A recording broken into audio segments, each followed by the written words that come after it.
saged kawontenan menika ngginakaken kuah lan gingsir, Mbak.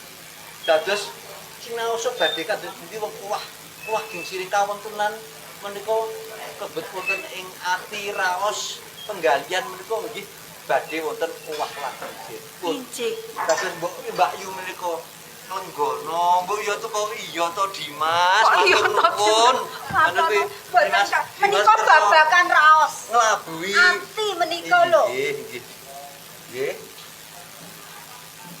Itu lho.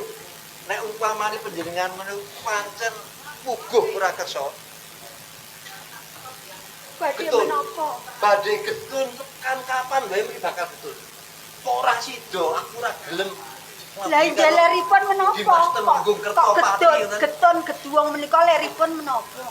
Leripun nek mangke angsal sak liyane kula kawibawane kurang, kawicaksanane kurang karo Temenggung Kertopati lho. Mosok kan. Cethane panjenengan menika badhe bangun brayan kalian kula. Nggih nandene pun apa ngoten iki. Ning menika astanipun. Astane iki lho nek ditresani. Kersa nggih?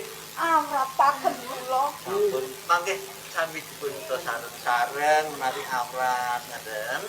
Nggih. Kuwi ning rasa Dimas. Saking sedherek mboko sedherek kula inggih ngraosaken panjenengan kelangan menika nandhakaken bab kados ngaten to. Panjenengan kelangan garwa kelangan. Kula menika Oh, Mbak. tasih menapa naminipun susah katilaran garwa kula seda wonten ing palagan. Inggih to rontang-ranting ing manah kula boten saged kula gambaraken. Kados dene layangan atas ingkang kliang kabar kanginan tanpa wates. Ketika-tikanipun panjenengan ngendika bab menika Dimas.